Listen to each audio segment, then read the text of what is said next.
Hello अस्सलाम वालेकुम। कैसे हैं आप सब? उम्मीद करता हूँ आप लोग खुशबाश होंगे। मैं हूँ आप लोगों का केमिस्ट्री मेंटोर दुर मोहम्मद, और हम पढ़ते आ रहे हैं अपनी एफएससी की, बीएससी की, एमएससी की और मैट्रिक की केमिस्ट्री को सीक्वेंस वाइज अच्छे कॉन्सेप्ट्स के साथ और फुल कॉन्सेप्ट्स के साथ। हमने पिछले टेस्ट डिस्कशन में डिस्कस किया था हमारे हाफ बुक टेस्ट को, और उस हाफ बुक टेस्ट में हमने हाफ बुक टेस्ट से हमने आधे क्वेश्चन किए हुए थे। 120 क्वेश्चन थे जिसमें से हमने 60 किए थे, और 60 को हम आज इस वीडियो में डिस्कस करने वाले हैं। हमारे साथ दीजिएगा और हमारे साथ रहिएगा। चलो जी, शुरू करते हैं। क्वेश्चन नंबर 16, क्वेश्चन नंबर 16 शुरू करते हैं। क्वेश्चन नंबर 16 हमारे पास है। क्वेश्चन नंबर 16 हमारे पास है कि the value of Rydberg constant is, Rydberg constant की वैल्यू किसके बराबर है? तो that is 1 point, Rydberg constant की जो वैल्यू है वो किसके बराबर है? वो बराबर है किस चीज़ के? वो है 1.1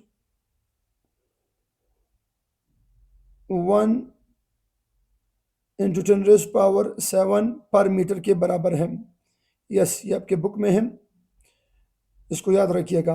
अगला हमारे पास है charge to mass ratio of electron is dash upon gas, dependent upon gas, independent upon gas, no relation, none, independent.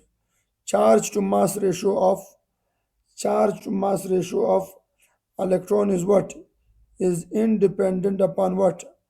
Upon gas used. ये गैस पर डिपेंड नहीं करती, क्योंकि हमने पढ़ा हुआ था कि charge to mass ratio of electron क्या थी? 1.75 ज़रब 10 की ताकत 11 कूलम्ब पर केजी। और अगर हम इसे ग्राम में कन्वर्ट करें तो क्या रही थी? 1.75 ज़रब 10 की ताकत 8 कूलम्ब पर ग्राम, यही आ रही थी। यस, ये थी हमारे पास charge to mass ratio of electron, और ये हमेशा यही रहेगी। आपको पता है इलेक्ट्रॉन जो है वो एक ही चार्ज रखती है, चाहे कोई भी इलेक्ट्रॉन हो, चाहे कोई भी किसी भी गैस का इलेक्ट्रॉन हो। इलेक्ट्रॉन की चार्ज टू मास रेशियो हमेशा क्या रहती है? कांस्टेंट रहती है, उसकी चार्ज टू मास रेशियो कभी तब्दील नहीं होती। तो हम बोलेंगे कौन सी आ रही? Independent. Next, question number 63, the lightest canal ray is produced by, सबसे हल्की केनाल रे, सबसे हल्की केनाल रे से मुराद positive ray, is produced by which gas? Hydrogen gas. Hydrogen gas जो है वो पेरियोडिक में सबसे हमें लाइटेस्ट केनाल रे प्रोड्यूस करती है, लाइटेस्ट पॉजिटिव रे प्रोड्यूस करती है, ठीक है जी, जिसे हम प्रोटॉन भी बोलते हैं। Next, which of the following has maximum penetration power, किसकी पेनिट्रेशन पावर सबसे ज्यादा है? तो वो हमारे पास क्या है? न्यूट्रॉन। ये मैं क्लास में पढ़ा चुका हूँ, न्यूट्रॉन की पेनिट्रेशन पावर सबसे ज्यादा है। Next, which of the following is false about the canal rays, canal ray के हवाले से कौन सा गलत है, सही नहीं है? केनाल रे कौन है? पॉजिटिव रे है, प्रोटॉन है, पॉजिटिव रे है। तो पॉजिटिव रे के बारे में या केनाल रे के बारे में कौन सा सही नहीं है? मतलब बाकी सही है, एक सही नहीं है, उसको हमने ढूंढना है। तो क्या रही है? Have lower, have lower charge to mass ratio than electron, canal ray की चार्ज मास रेशो इलेक्ट्रॉन से क्या है? कम है। यस, बिल्कुल सही है, बिल्कुल ठीक है। इलेक्ट्रॉन की चार्ज टू मास रेशो ज़्यादा होती है, जबकि केनाल रे मतलब प्रोटॉन की चार्ज टू मास रेशो क्या होती है? कम होती है, बिल्कुल ठीक है। अगला, have lower, have lower charge than electron, इसका चार्ज इलेक्ट्रॉन से क्या होता है? कम होता है। नो, इनका चार्ज इलेक्ट्रॉन से लोअर नहीं होता, बल्कि इलेक्ट्रॉन के बराबर होता है, ठीक है जी। Have greater charge than what? Electron. Charge to mass ratio depend upon gas used, सही है। More ionisation power than neutron. Yes, ये भी सही है। तो कौन सा गलत है? ये हमारे पास गलत है। क्यों? क्योंकि प्रोटॉन का जो चार्ज होता है वो इलेक्ट्रॉन के बराबर होता है, कम नहीं होता। Next question, which of the following X ray has minimum energy? कौन सी पॉजिटिव रे जो है वो मिनिमम एनर्जी रखती है? के अल्फा, के बीटा, के गामा, नन ऑफ दिस। के अल्फा, याद रखिए अल्फा एक्सरे की एनर्जी क्या है? कम है। के अल्फा की, के बीटा की एनर्जी ज़्यादा है, के गामा की एनर्जी सबसे ज़्यादा है। ठीक है जी। तो किसकी एनर्जी सबसे कम है? के अल्फा की एनर्जी सबसे कम है। अच्छा, question number 67, a molecule named ortho nitrophenol consist of dash hydrogen bond. एक मॉलिक्यूल है जिसका नाम है आर्थो नाइट्रोफिनोल। क्या नाम है? Ortho nitrophenol consist of dash hydrogen bond. ये कौन सा हाइड्रोजन बॉन्ड पर मुश्तमिल है? तो आर्थो नाइट्रोफिनोल जो है ये कौन से हाइड्रोजन बॉन्ड पर मुश्तमिल है? आर्थो नाइट्रोफिनोल कौन से हाइड्रोजन बॉन्ड पर मुश्तमिल है? तो हम इसको एक्सप्लेन करते हैं। आर्थो नाइट्रोफिनोल का स्ट्रक्चर कुछ ऐसा है। आर्थो नाइट्रोफिनोल का स्ट्रक्चर कुछ ऐसा है। ये आर्थो नाइट्रोफिनोल है। This molecule is called ortho nitrophenol. ये फिनोल है और इसके वन कार्बन के साथ दूसरे कार्बन पर क्या लगा हुआ है? आर्थो नाइट्रो लगा हुआ है। और हम दूसरे कार्बन क्या बोलते हैं? आर्थो। तो इसे बोलते हैं आर्थो नाइट्रोफिनोल। अब इस आर्थो नाइट्रोफिनोल में क्या होती है? स्लाइटली पॉजिटिव हाइड्रोजन जो है ये स्लाइटली नेगेटिव ऑक्सीजन के साथ क्या कर देती है? हाइड्रोजन बॉन्ड बना देती है। ये क्या बना देती है? ये हाइड्रोजन बॉन्ड बना देती हैं। तो ये जो हाइड्रोजन बॉन्ड इसे हम बोलते हैं इंट्रामालिक्यूलर। कौन से मालिक्यूलर भैया? इंट्रामालिक्यूलर हाइड्रोजन बॉन्ड। ऐसा हाइड्रोजन बॉन्ड जो मालिक्यूल एक ही मालिक्यूल के अंदर, उसे बोलते हैं इंट्रामालिक्यूलर हाइड्रोजन बॉन्ड। क्लियर है भैया? तो हमारे पास कौन सा ऑप्शन आ रही है? The option is what? Intramolecular. कौन से भैया? कौन से हमारे पास आ रही है? That is intramolecular. कौन सा हमारे पास आ रही है भैया? Intra molecular.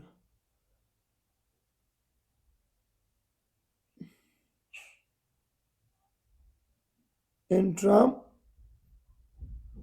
मालिकुलर।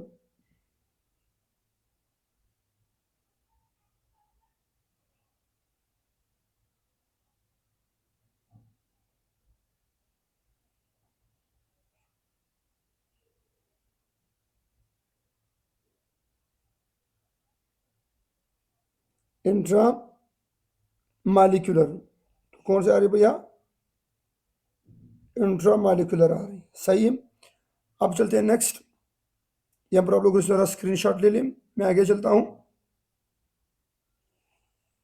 अनिशा बस जल्दी कर लें। आगे चलते हैं। अगली हमारे पास क्या आ रही है?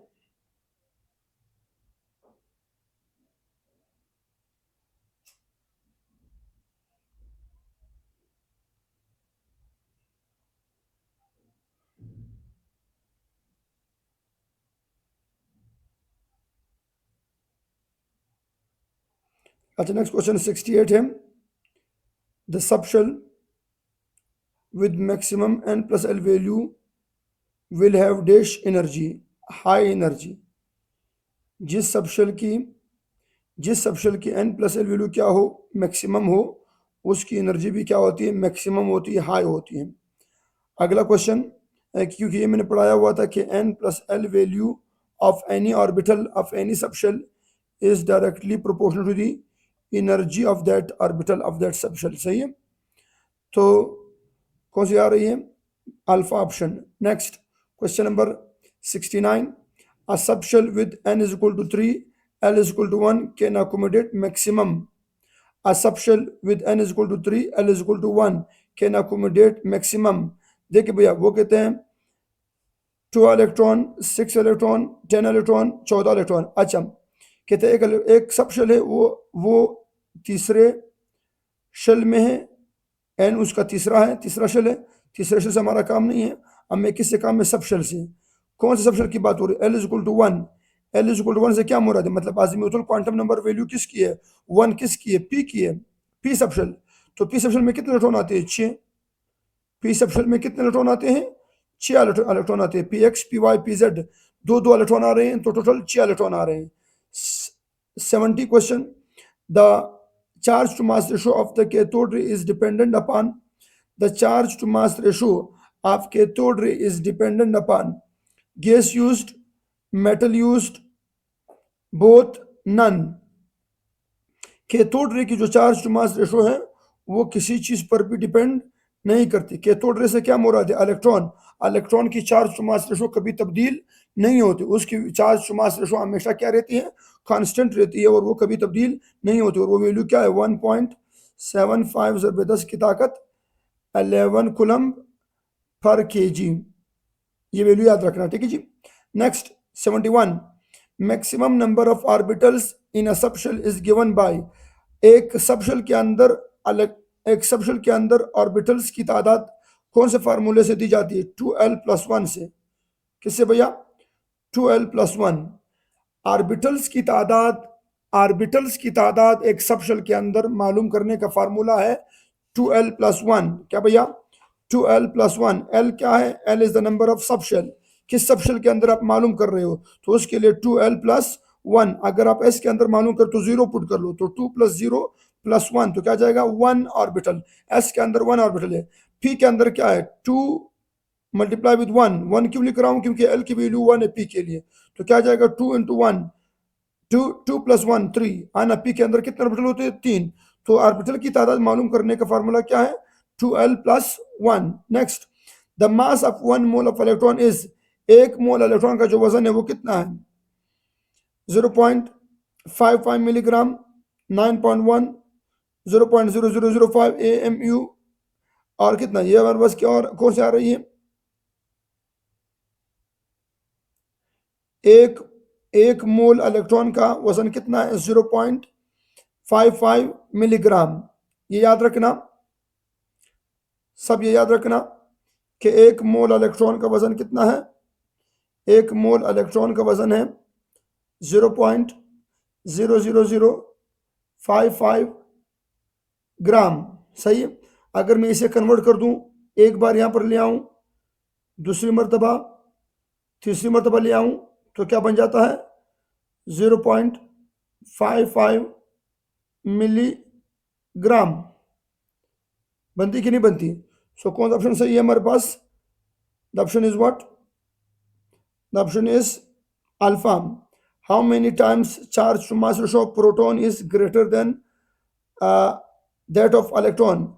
प्रोटॉन की charge to mass ratio electron से कितनी गुना ज्यादा है?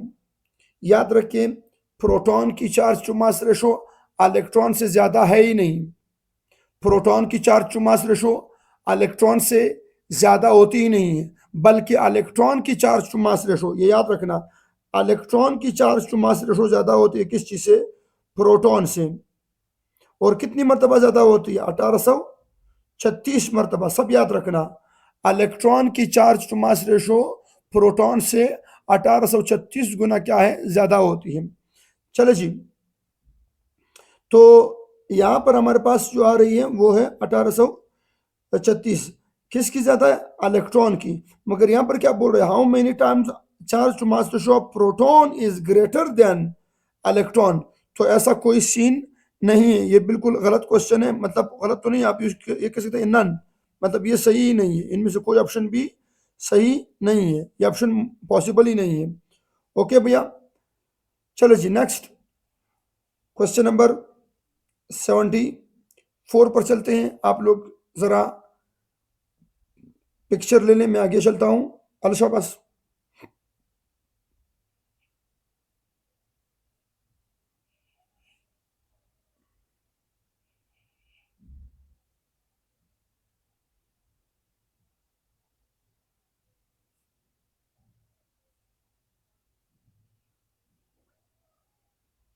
next question 74, the electronic configuration rule in which spin of electron in an orbital is determined is called।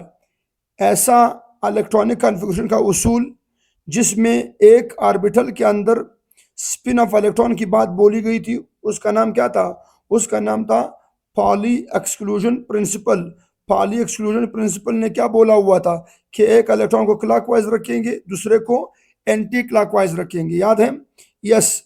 अच्छा, before 5s subshell which orbital is filled. 5s subshell से कौन से orbital पहले फिल होता है? तो आप लोगों को मैंने आप प्रिंसिपल का तरीका समझाया हुआ था। 5s से पहले कौन फिल होता है? 5s से पहले हमारे पास फिल होती है 4p। 4p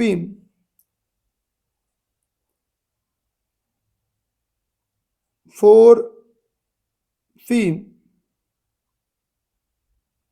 फिर क्या होती है 5s,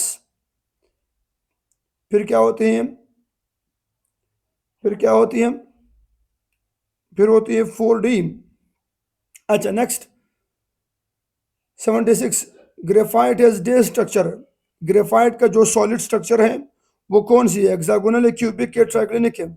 तो इसके हमारे पास ऑप्शन जो आ रही है वो हमारे पास क्या आ रही है? हेक्सागोनल। ग्रेफाइट जो है वो किस शक्ल में रहती है? हेक्सागोनल शक्ल में रहती है, हेक्सागोनल स्ट्रक्चर में एग्जिस्ट करती है। अच्छा next, number of nodes, number of nodes in S subshell is given by, number of nodes in S subshell is given by। एक S subshell के अंदर नोड मालूम करने का फार्मूला क्या था? पहले तो नोड क्या होते, व्हाट इज नोड? नोड से मुराद है ऐसा स्पेस एक एटॉमिक ऑर्बिटल के अंदर जहां पर इलेक्ट्रॉन मौजूद ना हो, उसे हम क्या बोलते हैं? नोड बोलते हैं। क्या बोलते हैं भैया? Node. So the space around the nucleus where electron probability finding of electron is equal to what? 0, उसे हम क्या बोलते हैं? नोड। नोड में इलेक्ट्रॉन फाइंड आउट करने की पॉसिबिलिटी क्या होती है? 0 होती है। चले जी, तो इसके लिए फार्मूला था एस सबशेल में, आप लोगों को मैंने क्लास में पढ़ाया हुआ था कि एस सबशेल के अंदर नोड मालूम करने का फार्मूला क्या है? n-1, n-1, n minus what? n-1। चले जी next, the electronic configuration of an atom is, the electronic configuration of an atom is 1s2, 2s2, 2p4। the number of unpaired electron in this atom is, इस atom के अंदर कितने unpaired electron होंगे? तो आप लोगों ने p को देखना है। p को आप क्या पता है कि px होता है, py होता है, pz होता है। कितने इलेक्ट्रॉन है? 4, 1 2 3 4। तो कितने अनपेयर्ड आ गई? 2 हमारे पास क्या आ गई? अनपेयर्ड। तो हमारे पास कौन सा ऑप्शन है? ऑप्शन बीटा हमारे पास आ रही। Next, all are directional except, तमाम के तमाम डायरेक्शनल है, तमाम के तमाम ऑर्बिटल डायरेक्शनल है, except what? Except S. S वो ऑर्बिटल है जो क्या है? जो नॉन डायरेक्शनल है। एस वो ऑर्बिटल है, सब सुन ले, एस वो ऑर्बिटल है जो नॉन डायरेक्शनल है। बाकी तमाम, चाहे पी के ऑर्बिटल हो, चाहे डी के ऑर्बिटल हो, चाहे एफ के ऑर्बिटल हो, वो क्या है? वो डायरेक्शनल है। Except what? Except S. S गोल है, स्फेरिकल है, इसका कोई खास डायरेक्शन नहीं है, ये हर डायरेक्शन में बॉन्ड बना सकती है। नेक्स्ट क्वेश्चन नंबर 80 क्वेश्चन को पढ़ते हैं। when the degenerate orbitals are available for electron, when the degenerate orbitals are available for electron, first they are filled singly then pair up. ये किसका स्टेटमेंट था? ये हंड्स रूल का statement था। अगर आप लोगों को याद हो, आप लोग जरा इसका स्क्रीनशॉट ले लें, मैं आगे ले जा रहा हूं, जल्दी करो शाबाश। चले जी, तो हम क्या पढ़ रहे थे? हम क्वेश्चन नंबर 60 को डिस्कस कर रहे थे। 80 को कहते हैं, 80 क्वेश्चन क्या था? 80 क्वेश्चन ये था कि अगर डिजनरेट ऑर्बिटल अवेलेबल हो इलेक्ट्रॉन के लिए, तो पहले हम उनको इलेक्ट्रॉन को सिंगली फिल करेंगे, देन डबली फिल करेंगे। ये किसने बोला हुआ था? ये हमारे पास बोला हुआ था हंड्स ने। किसने भैया? हुंड्स ने बोला हुआ था। चलो भैया next, which of the following temperature is not possible? कौन सा टेम्परेचर पॉसिबल नहीं है? विच of the following temperature is not possible? कौन सा टेम्परेचर पॉसिबल नहीं है? -1 डिग्री सेंटीग्रेड पॉसिबल है, -1 फ़ारेनहाइट पॉसिबल है, -1 केल्विन पॉसिबल नहीं है। याद रखिए, मैंने आप लोगों को क्लास में पढ़ाया हुआ था कि केल्विन की वैल्यू कभी भी माइनस में नहीं हो सकती। द लोवेस्ट टेम्परेचर जो इस वक्त पॉसिबल है वो क्या है? वो है 0 केल्विन। 0 केल्विन से नीचे केल्विन में टेम्परेचर पॉसिबल नहीं है, तो केल्विन कभी भी माइनस में नहीं हो सकती, ये याद रखना। अगला point, in resonance process, resonance अमल में, रेजोनेंस तो आप लोगों को पता है कि क्या होता है। इन resonance process dash will remain on its place. कौन सी चीजें रेजोनेंस के दौरान अपनी जगह पर रहती है? Atom, sigma bond, pi bond, both A and B, both A and B. याद रखिए, रेजोनेंस करते वक्त, रेजोनेंस अमल के दौरान सिग्मा बॉन्ड भी अपनी जगह पर रहती है और एटम्स भी अपनी जगह पर रहते हैं। कौन अपनी जगह तब्दील करते रहते हैं? Pi bond. पाई बॉन्ड सिर्फ अपनी जगह तब्दील करती है, एटम भी अपनी जगह पर रहती है और सिग्मा बॉन्ड भी अपनी जगह पर रहती है। Next, ammonium hydroxide has dash bond. Ammonium hydroxide में कौन से बॉन्ड मौजूद होते हैं? तो अमोनियम हाइड्रोक्साइड में आयोनिक बॉन्ड मौजूद है, कोवेलेंट बॉन्ड मौजूद है, कोऑर्डिनेट, ये तीनों मौजूद है। यस, ये क्वेश्चन में पहले भी आप लोगों को पढ़ा चुका हूं कि अमोनियम हाइड्रोक्साइड में तीनों बॉन्ड मौजूद हैं। अमोनियम हाइड्रोक्साइड में क्या है भैया? तीनों बॉन्ड क्या है? मौजूद हैं। अमोनियम हाइड्रोक्साइड में कौन सा बॉन्ड मौजूद है? तीनों बॉन्ड मौजूद हैं। ये बॉन्ड आयोनिक है, ये बॉन्ड कोऑर्डिनेट है और ये तीनों बॉन्ड क्या है? कोवेलेंट है। तो कितने बॉन्ड आ गए? 3 तरह के बॉन्ड आ गए। आयोनिक भी आ गई और कोऑर्डिनेट भी आ गई ये वाली, और कोवेलेंट भी आ गई ये कार्बन हाइड्रोजन वाले। ठीक है जी। Next, which of the following is correct regarding the ammonia? Ammonia के बारे में क्या चीज सही है? sp2 हाइब्रिडाइज्ड है, ab4 है, नो गलत है। sp3 हाइब्रिडाइज्ड है और ab3a है, यस ये आपके पास बिल्कुल सही है। अमोनिया जो है वो sp3 हाइब्रिडाइज्ड है, बिल्कुल अमोनिया बिल्कुल sp3 हाइब्रिडाइज्ड है, क्योंकि हाइब्रिडाइजेशन निकालने का मैंने आप लोगों को तरीका समझाया हुआ है कि अमोनिया जो है वो क्या है? वो sp3 हाइब्रिडाइज्ड है। 1 1 1 और 1 कितने आ रही? 4। 4 को हम क्या बोलते हैं? sp3। 4 को हम क्या बोलते हैं भैया? 4 को हम बोलते हैं sp3। सुन लें,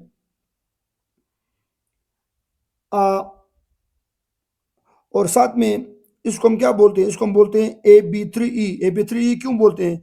क्योंकि इसके पास 3 बॉन्ड पेयर है और एक क्या है? Lone pair. तो इसे क्या बोलते हैं? ab3e बोलते हैं। तो ऑप्शन कौन सा सही है? Beta. Next, question number 85, which of the following is incorrect regarding the benzene? Benzene के बारे में क्या चीज गलत है? डीलोकलाइज है, यस डीलोकलाइज है। sp2 हाइब्रिडाइज्ड है, यस बिल्कुल sp2 हाइब्रिडाइज्ड है। इसका बॉन्ड ऑर्डर याद रखें, बेंजीन का बॉन्ड ऑर्डर सब सुन लें। बेंजीन का बॉन्ड ऑर्डर कितना है? 1.5 है, यस बिल्कुल 1.5 है। बेंजीन मॉलिक्यूल का जो बॉन्ड ऑर्डर है वो 1.5 है, याद रखना, सही है। और इसमें 109 एंगल है, नो इसमें 109 एंगल नहीं है, बल्कि इसमें एंगल क्या है? 120 डिग्री होती है, 109 डिग्री नहीं होती। 109 डिग्री तो टेट्राहेड्रल में होती है, sp3 हाइब्रिडाइजेशन में होती है, sp2 में तो नहीं होती। चलो भाई नेक्स्ट, वेपर प्रेशर, सब सुन लें। Vapour pressure is the example of chemical equilibrium, physical equilibrium, dynamic equilibrium, both B and C, both B and C. Vapour pressure जो है ये फिजिकल इक्विलिब्रियम भी है और डायनामिक इक्विलिब्रियम भी है। याद रखना, वेपर प्रेशर जो है वो फिजिकल इक्विलिब्रियम भी है और डायनामिक इक्विलिब्रियम भी है। फिजिकल इक्विलिब्रियम क्यों कहते हैं? क्योंकि ये लिक्विड का और गैस का आपस में इक्विलिब्रियम है, तो ये फिजिकल इक्विलिब्रियम है। और डायनामिक इक्विलिब्रियम में क्योंकि यहाँ पर मोशन इन्वॉल्व है, एक ट्रांसफॉर्मेशन, एक कन्वर्जन इन्वॉल्व है, लिक्विड से गैस, गैस से लिक्विड। तो ये आपके पास एक इक्विलिब्रियम है जो फिजिकल भी है और डायनामिक भी है। Next question, question number 87, the reverse process of sublimation is called. Sublimation कौन सा अमल था? सब्लिमेशन वो अमल था जिसमें सॉलिड डायरेक्ट कन्वर्ट होता है गैस में, जिसमें सॉलिड डायरेक्ट कन्वर्ट होता है किसमें? गैस में। तो इसका कहते हैं अपोजिट प्रोसेस क्या है? इसके अपोजिट प्रोसेस का नाम है डिपोजिशन। ये याद रखना है, क्या नाम है? डिपोजिशन। एंट्री टेस्ट में आता भी रहता है। सब्लिमेशन का अपोजिट प्रोसेस कौन है? डिपोजिशन। डिपोजिशन में क्या होता है? डिपोजिशन में फिर उल्टा अमल होता है, गैस डायरेक्ट कन्वर्ट होती है सॉलिड में विदाउट लिक्विड फेज, इसे हम बोलते हैं डिपोजिशन। क्लियर है भैया? चले जी नेक्स्ट क्वेश्चन। आप लोग जरा इसका पिक्चर ले लें, स्क्रीनशॉट ले लें, शाबाश। मैं आगे ले जा रहा हूं।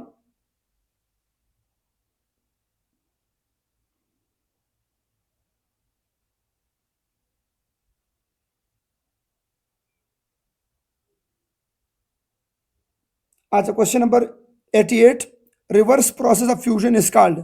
फ्यूजन, फ्यूजन किसे बोलते हैं? मेल्टिंग। फ्यूजन किसे बोलते हैं? फ्यूजन बोलते हैं मेल्टिंग को।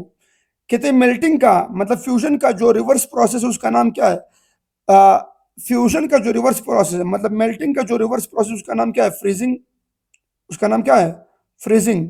हाँ ना, मेल्टिंग का अपोजिट कौन है? फ्रीजिंग है। तो फ्यूजन का अपोजिट भी कौन है? फ्यूजन का अपोजिट भी होता है फ्रीजिंग। ठीक है जी।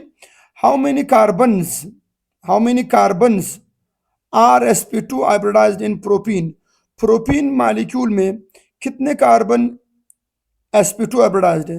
तो प्रोपीन कौन सा है? प्रोपीन हमारे पास ये मॉलिक्यूल है, ये प्रोपीन है। This what, this is propene. इस प्रोपीन में, इस प्रोपीन मॉलिक्यूल में एक ये मॉलिक्यूल और एक ये मॉलिक्यूल, एक ये कार्बन और एक ये कार्बन, ये दोनों कार्बन क्या है? ये दोनों कार्बन sp2 और sp2। ये वाला जो कार्बन है ये sp2 नहीं बल्कि क्या है? sp3 है। तो कौन सा हमारे पास आ रही है? Beta option. Which of the following is not delocalize. कौन सा डीलोकलाइज नहीं है? मतलब कौन सा लोकलाइज है, ये पूछ रहा है। कौन सा इन गिवन मॉलिक्यूल में से कौन सा लोकलाइज है? हाइड्रोजन, ओजोन, बेंजीन, आल। हाइड्रोजन जो है वो लोकलाइज है, वो डीलोकलाइज नहीं है, क्योंकि हाइड्रोजन में क्या है? एक ही बॉन्ड है, सिग्मा बॉन्ड है, और सिग्मा बॉन्ड कभी डीलोकलाइजेशन शो नहीं करता। ओजोन जो है वो डीलोकलाइज है, यस। बेंजीन भी क्या है? डीलोकलाइज, बिल्कुल सही है। Dipole moment of ammonia is, ammonia का डायपोल मोमेंट कितना है? अमोनिया का डायपोल मोमेंट है 1.47 dBi। अच्छा, विच one of the following is, which one of the following series gives photon.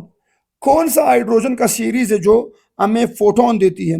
Lyman series हमें अल्ट्रावायलेट देती है, बाल्मर सीरीज हमें देती है फोटोन, फास्टन सीरीज और ब्रैकेट सीरीज हमें क्या देती है? IR। सही है। तो कौन सा हमें फोटोन देती है? Balmer series. Balmer second series है जो हमें फोटोन देती है, याद रखना। अच्छा, question number 93, when the azimuthal quantum number is 1। अगर अजीमुथल क्वांटम नंबर 1 हो, मतलब P की बात हो रही, P 1 से मुराद है P सबशेल की बात हो रही है, देन M कैन हैव, तो फिर M की कितनी वैल्यू हो सकती है? तो याद रखिए, मैग्नेटिक क्वांटम नंबर की वैल्यू अजीमुथल पर डिपेंड करती है। जब M की वैल्यू हमने निकालना हो तो क्या करेंगे? प्लस माइनस L करेंगे। अच्छा, M is equal to L की वैल्यू क्या दी हुई है? 1 दी हुई है, अजीमुथल की वैल्यू 1 दी हुई है, तो प्लस माइनस 1, प्लस माइनस 1 से मुराद है +1 0 -1। तो कितनी वैल्यूज आ रही है? 3 वैल्यूज आ रही है, इससे मुराद ये 3 वैल्यूज पर मुश्तमिल होता है। क्लियर भैया? Next question number 94, which one of the following is more volatile. कौन ज्यादा वोलेटाइल है? गैसोलीन ऑयल मतलब पेट्रोल, वाटर, मिल्क या इथेनॉल?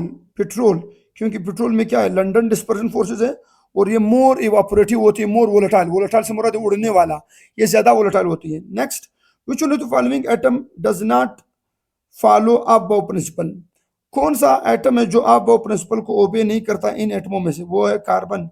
कार्बन एटम जो है वो अबव प्रिंसिपल को ओबे नहीं करता। Next, which one of the following atom does not follow Hund's rule, कौन सा एटम है जो हंड्स रूल को ओबे नहीं करता, वो है हाइड्रोजन। क्योंकि हाइड्रोजन में डिजेनरेट ऑर्बिटल नहीं होते, इसमें एक ही ऑर्बिटल है एस, इसमें डिजेनरेट ऑर्बिटल नहीं है। कार्बन में भी डिजेनरेट है, नाइट्रोजन में भी डिजेनरेट है और फ्लोरीन में भी डिजेनरेट। और जहां पर डिजेनरेट का वर्ड आता है, मैंने आप लोगों को क्लास में बताया हुआ था, जहां पर डिजेनरेट का वर्ड आता है वहां पर क्या आती है, हंड्स रूल। तो हंड्स रूल इन तीनों एटमों पर अप्लाई होता है, जबकि हाइड्रोजन पर अप्लाई नहीं होता। होगी बात। क्वेश्चन नंबर 97 की तरफ चलते हैं, जल्दी कर शाबाश पिक्चर ले लें।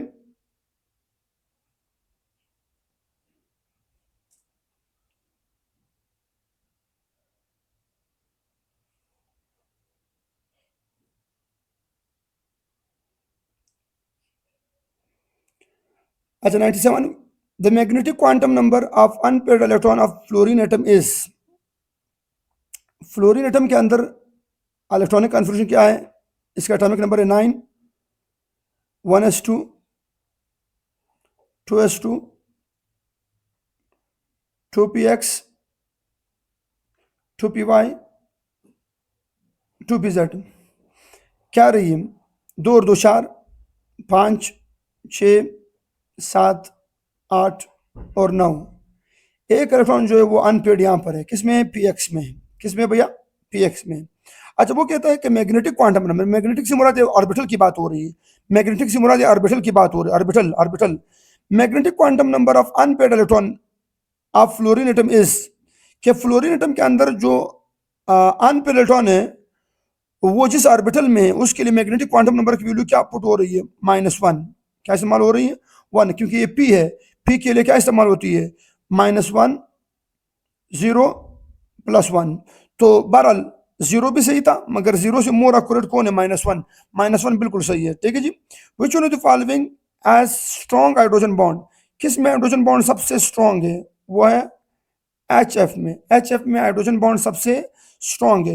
विच one of the following statement is not correct, कौन सा स्टेटमेंट जो है वो करेक्ट नहीं है, double bond is shorter than single bond, बिल्कुल सही है, डबल बॉन्ड जो है वो शॉर्टर है किससे, सिंगल बॉन्ड, ये सही है। Sigma bond is weaker than pi bond, no ये गलत है, ये पॉइंट हमारे पास क्या है, ये गलत है। नेक्स्ट, क्वेश्चन नंबर 100 हमारे पास है, bond order of, bond order for N2-2, bond order for N2-2 is, N2-2 के लिए बॉन्ड ऑर्डर क्या है। तो बॉन्ड ऑर्डर निकालने का मैंने आप लोगों को क्लास में तरीका समझाया हुआ था, अगर आप लोगों को याद हो, है N2-2 के लिए बॉन्ड ऑर्डर की वैल्यू हमारे पास क्या आ रही है, दैट इज 2। कितने भैया, 2। कैसे 2 आ गई, क्योंकि इसमें 16 इलेक्ट्रॉन है, और 16 इलेक्ट्रॉन के लिए बॉन्ड ऑर्डर की वैल्यू क्या होती है, 2 होती है, मैं क्लास में पढ़ा चुका हूं, याद है। अच्छा next, find the pair isostructural, find the pair isostructural, कौन सा जोड़ा आइसोस्ट्रक्चर, आइसोस्ट्रक्चर से मुराद है मतलब उनकी शेप, उनका स्ट्रक्चर सेम है। अमोनिया और NO2, नो ये सेम नहीं है। BF3 और NH2-1, नो ये सेम नहीं है, क्योंकि इनके सिस्टम में फर्क है, ये AB3 सिस्टम है और ये AB2E सिस्टम है, तो ये तो बराबर हो नहीं सकते।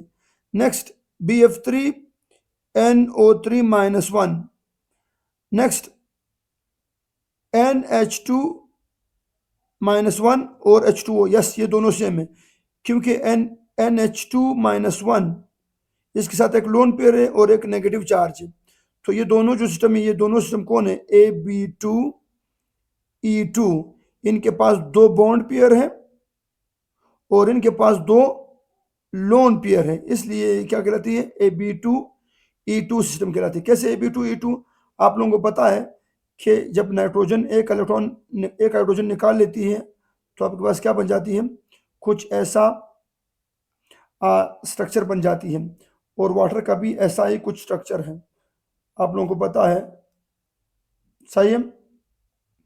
तो ये हमारे पास क्या आ रही है, this is what, this is the same structure, दोनों का स्ट्रक्चर क्या है, बेंड शेप है। AB2E2 इनका नाम है और इनका शेप क्या है, बेंड शेप है। तो इनका ऑप्शन कौन सा आ रहा है, NH2 माइनस और H2O, ये इनका सही ऑप्शन है।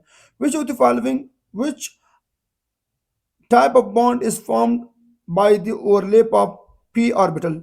p ऑर्बिटल की ओवरलैपिंग से कौन से बॉन्ड बनते हैं, तो p ऑर्बिटल की ओवरलैपिंग से मैंने क्लास में पढ़ाया हुआ है, याद रखिए। s वो ऑर्बिटल है, S वो ऑर्बिटल है जो हमेशा सिग्मा बॉन्ड, हमेशा जिसके साथ भी हो, अपने S के साथ हो, SP के साथ हो, SD के साथ हो, SF के साथ हो, S जिस ऑर्बिटल के साथ भी मिलती है हमेशा सिग्मा बॉन्ड। मगर PP जो है, PP आपस में सिग्मा भी बना सकती है और पाई भी बना सकती है। तो the option is what, the option is both sigma and pi. P orbital जो है वो सिग्मा भी बनाते हैं अगर हेड टू हेड ओवरलैपिंग करेंगे, और अगर साइड वाइज ओवरलैपिंग करेंगे तो पाई बॉन्ड भी बना सकते हैं। यस, PP वाले सिग्मा बॉन्ड भी बना सकते हैं और PP वाले पाई बॉन्ड भी बना सकते हैं, बिल्कुल ओके हैं। चलो भैया, oxygen molecule is diamagnetic paramagnetic. Oxygen molecule is paramagnetic. Oxygen molecule कौन सा मॉलिक्यूल है, याद रखना, ऑक्सीजन वो मॉलिक्यूल है जो पैरामैग्नेटिक है, जो है तो मॉलिक्यूल मगर पैरामैग्नेटिक है। इसमें दो इलेक्ट्रॉन क्या होते हैं, अनपेयर्ड। दो इलेक्ट्रॉन क्या होते हैं, ऑक्सीजन मॉलिक्यूल में अनपेयर्ड होते हैं। Next question number 104, 104। Orbitals of same energy produce after mixing of orbitals of different energies is called what, hybrid orbital. ये हाइब्रिडाइजेशन की डिफिनेशन है और इन्हें बोलते हैं हाइब्रिड ऑर्बिटल। यस, होगी भैया 104 क्वेश्चन। चले भैया, काइंडली आप लोग जरा पिक्चर ले लें, मैं इसको रिमूव कर रहा हूं, आलशा पे जल्दी कर लें। चले जी, नेक्स्ट हमारे पास क्या आ रही है, 104 के बाद हमारे पास आ रही है 105। The S character in each sp2 hybrid orbital is. Her sp2 hybrid orbital में sp2, देखिए भैया, एक होती sp, एक होती sp2, एक होती sp3। मैंने आप लोगों को क्लास में भी पढ़ाया हुआ है। sp के अंदर, sp हाइब्रिडाइजेशन के अंदर, sp ऑर्बिटल्स के अंदर s कैरेक्टर कितना होता है, 50%। और यहाँ पर sp2 में s कितना परसेंट होता है, 33%। और sp3 में s कितना परसेंट होता है, 25%। तो कौन सी आ रही है हमारे पास आंसर, sp2 में कितना परसेंट होता है, 33%। क्लियर है भैया। Geometry of simple molecule having sp3 hybrid orbital is. जिस मॉलिक्यूल में क्या होगी, sp3 हाइब्रिड ऑर्बिटल होगी, उस मॉलिक्यूल की ज्योमेट्री क्या होगी, ज्योमेट्री उसकी होगी टेट्राहेड्रल। क्या होती है भैया, टेट्राहेड्रल। यस, जिस मॉलिक्यूल में sp3 हाइब्रिडाइजेशन होती है उसमें क्या होती है, टेट्राहेड्रल ज्योमेट्री होती है। क्लियर है भैया। अरे शाबाश, ले ले picture.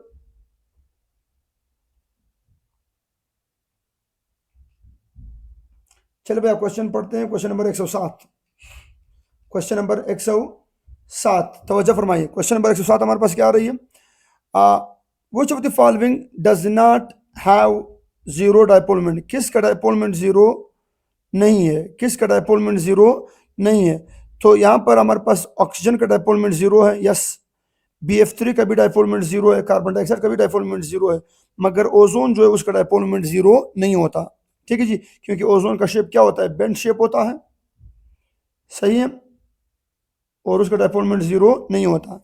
Next, in carbon dioxide the carbon and oxygen atoms are. Carbon dioxide में कार्बन और एटम कौन से हाइब्रिडाइज्ड है। आपको पता है कि कार्बन डाइऑक्साइड में जो कार्बन है, जो कार्बन है वो कौन है, ये जो है ये sp हाइब्रिडाइज्ड है। कौन सा हाइब्रिडाइज्ड है भैया, ये sp हाइब्रिडाइज्ड है। और ये जो हमारे पास आ रही है 1 2 और क्या आ रही है 3, तो कौन सी आ रही है, ऑक्सीजन sp2 हाइब्रिडाइज्ड है। तो कौन सी आ रही है, sp यस, पहला ऑप्शन सही है, पहला ऑप्शन बिल्कुल बिल्कुल दुरुस्त है। कार्बन sp है और ऑक्सीजन sp2 है। Next question number 109, how many total lobes are there in d subshell. खाना डी सबशेल में टोटल कितने लोब्स होते हैं, डी सबशेल में।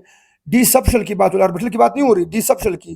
पहले तो आपको ये पता होना चाहिए कि डी सबशेल में 5 ऑर्बिटल होते हैं। कितने ऑर्बिटल होते हैं, डी सबशेल में 5 ऑर्बिटल होते हैं, DXY dy/z dz(x) dx² y², और क्या आ रही है dz², है कि नहीं।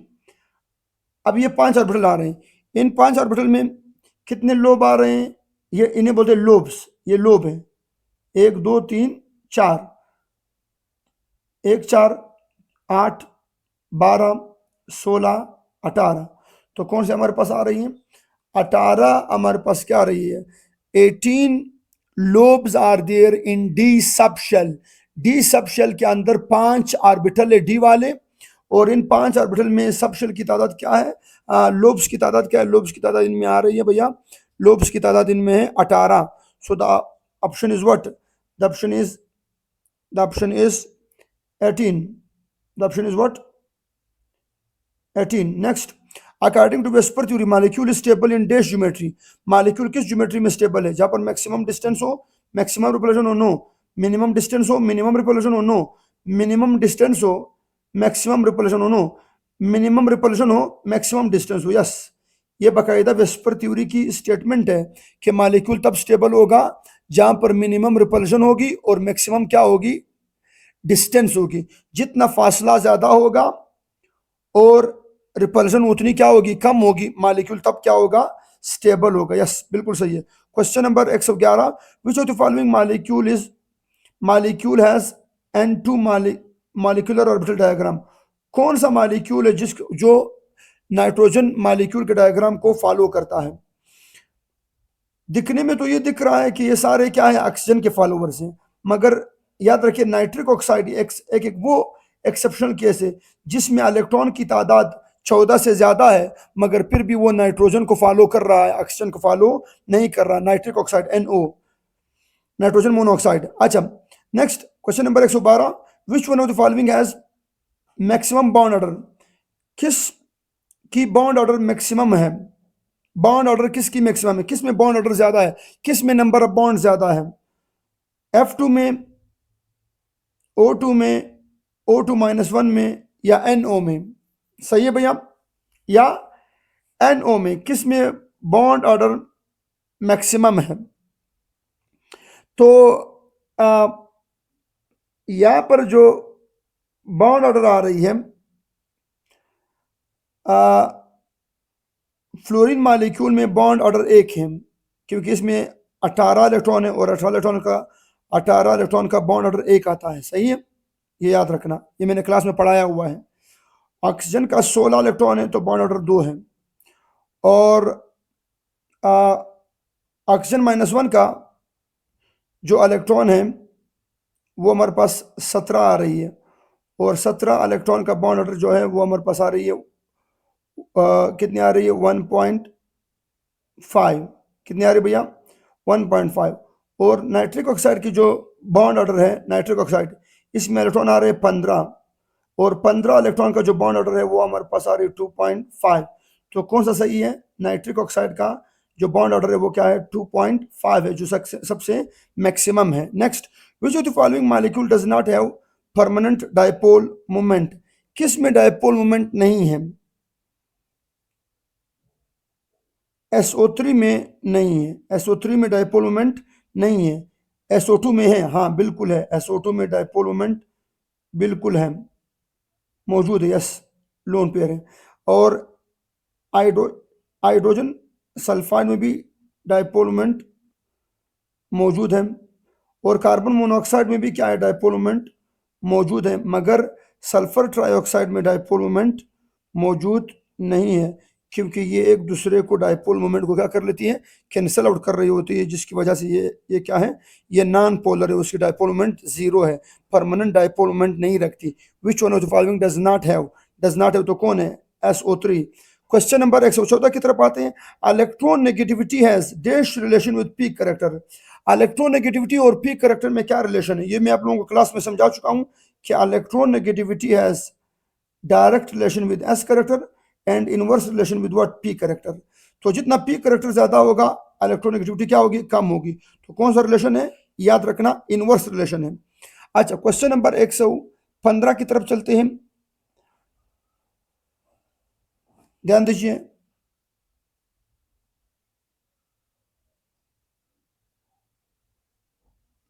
क्वेश्चन नंबर 115 की तरफ चलते हैं, आप लोग काइंडली इसका क्वेश्चन नंबर 115 है कि when the bond energy of reactant is greater then product the reaction is, अगर रिएक्टेंट की बॉन्ड एनर्जी ज्यादा हो और प्रोडक्ट से निकलने वाली बॉन्ड एनर्जी क्या हो, कम हो, तो उसे हम बोलते हैं एंडोथर्मिक। यस, एंडोथर्मिक का क्या सीन था, अगर बॉन्ड एनर्जी ऑफ रिएक्टेंट क्या हो, बॉन्ड एनर्जी ऑफ रिएक्टेंट क्या हो, ज्यादा हो किससे, बॉन्ड एनर्जी ऑफ प्रोडक्ट से, देन रिएक्शन इज एंडोथर्मिक, क्योंकि देने वाली एनर्जी ज्यादा है और निकलने वाली एनर्जी क्या है, कम है, तो एंडोथर्मिक है। और एक्सोथर्मिक क्या होते हैं, एक्सोथर्मिक वो होते हैं कि bond energy of reactant, reactant को तोड़ने वाली एनर्जी क्या हो, कम हो, और प्रोडक्ट से निकलने वाली बॉन्ड एनर्जी क्या हो, ज्यादा हो, तो उन रिएक्शनों को हम बोलते हैं एक्सोथर्मिक। सही है। अच्छा, next question number 116, which of the following is isotropic. Isotropic से मुराद है नॉन डायरेक्शनल, आइसोट्रोपिक से क्या मुराद है, नॉन डायरेक्शनल। कहते हैं कौन सा हमारे पास आइसोट्रोपिक है, आइसोट्रोपिक से मुराद है नॉन डायरेक्शनल है, आयोनिक बॉन्ड। यस, ये तो क्लास में आप लोगों को पढ़ाया हुआ है। आयोनिक बॉन्ड क्या है, आइसोट्रोपिक है, ionic bond, isotropic, ionic bond, isotropic, non directional. Next, dash has direct relation with bond length, dash has direct relation with bond length, bond length के साथ किसका डायरेक्ट रिलेशन है, लोन पेयर का, nuclear charge का, electronegativity difference का, no, lone pair का। Lone pair जितने ज्यादा होंगे उतना आपका बॉन्ड लेंथ क्या होगा, ज्यादा होगा, क्योंकि रिपल्शन ज्यादा होगी और रिपल्शन होने की वजह से क्या हो जाएगा, बॉन्ड लेंथ बढ़ जाएगा। तो डायरेक्ट रिलेशन किसका है, लोन पेयर का। Question number 118, units of coefficient of intermolecular force is, ये जो वंडरवाल में हमने पढ़ा हुआ था, वंडरवाल में जो हमने पढ़ा हुआ था, अगर आप लोगों को याद हो, वंडरवाल में हमने पढ़ा हुआ था कि the inter molecular force coefficient, जिसे हमने वंडरवाल इक्वेशन में ए का नाम दिया हुआ था, ए किसके बराबर था, ए बराबर था, ए किसके बराबर था, ए बराबर था हमारे पास, इक्वेशन क्या थी, P dash is equal to a n square upon V square, यही था। वी को हम ऊपर लेके गए थे, एन को हमने नीचे लाया हुआ था, और फिर इनसे हमने क्या बनाया हुआ था, A is equal to P dash V square upon N square, यही था। तो ये इसकी अगर हम यूनिट्स निकालें, ये एक है, अगर हम यूनिट्स निकालें तो क्या आ रही है, तो हमारे पास आ रही है कि पी डैश का यूनिट है एटीएम, और वॉल्यूम का यूनिट है डेसीमीटर क्यूब, तो स्क्वायर है तो 6 हो जाएगी, और पर मोल नीचे ऊपर आ जाएगी, पर मोल स्क्वायर है तो पर मोल स्क्वायर हो जाएगा। ठीक है जी, ये हमारे पास क्या आ जाएगा, ये हमारा बिल्कुल सही ऑप्शन है। Next, the density of chlorine gas at STP is in gram per litre is approximately किसके बराबर है, 3.2 के बराबर है। कैसे, क्लोरीन की डेंसिटी हमने मालूम करनी है, तो क्लोरीन की डेंसिटी मालूम करने का फार्मूला क्या है, अच्छा बताएं, क्लोरीन का मास कितना है, क्लोरीन का मास है 35.5 इज इक्वल टू व्हाट, 71। 71 को डिवाइड करो किसके ऊपर, वॉल्यूम के ऊपर। अच्छा, अगर एक मोल क्लोरीन है, अगर एक मोल क्लोरीन गैस है, तो वो 71 मास रखती है, ग्राम रखती है। ठीक है जी, तो उसका कितना वॉल्यूम होगा, जहर सी बात एसटीपी के ऊपर वो कितना गिरेगा, 22.4, जरा डिवाइड कर लो तो आंसर क्या आ रही है, 3.2 आ रही है, डेंसिटी आ गई किसकी, क्लोरीन गैस की एट एसटीपी। सही है। विच of the following is polar, कौन सा पोलर है, कार्बन डाइऑक्साइड पोलर है, नो, HCN पोलर है, यस, HCN पोलर है, यस, HCN बिल्कुल पोलर है, HCN बिल्कुल क्या है, बिल्कुल HCN पोलर है, HCN बिल्कुल क्या है, पोलर है। तो ये हमारे पास बिल्कुल क्या है भैया, पोलर बॉन्ड है, क्योंकि इसमें डायपोल मोमेंट मौजूद है, किसकी तरफ है, नाइट्रोजन की तरफ है। सही जी, तो ये हमारे पास बिल्कुल एक पोलर मॉलिक्यूल है। नाइट्रोजन पोलर मालिक्यूल नहीं है, नॉन पोलर है। बेरिलियम क्लोराइड क्या है, नॉन पोलर है, क्योंकि इसमें दोनों क्लोरीन एक दूसरे के अपोजिट डायरेक्शन में है, तो वो क्या कर रहे हैं, एक दूसरे के डायपोल मोमेंट को कैंसिल आउट कर रहे हैं। सही है भैया। तो ये थी हमारी discussion of the half book test, जो यहाँ पर कंप्लीट हो गई। उम्मीद करता हूँ आप लोगों को मेरे लेक्चर्स पसंद आ रहे होंगे, आप लोग इनको एंजॉय करते रहे होंगे। दुआओं में याद रखिएगा, अपना बहुत सारा ख्याल रखिएगा। Thank you so much. इसी तरह प्रमोट करते जाएं, इसी तरह दोस्तों के साथ मेरे लेक्चर को शेयर करते जाएं, मेरे चैनल को शेयर करते जाएं। Thank you so much. Love you all. अल्लाह हाफिज़। द खुदाई पामान।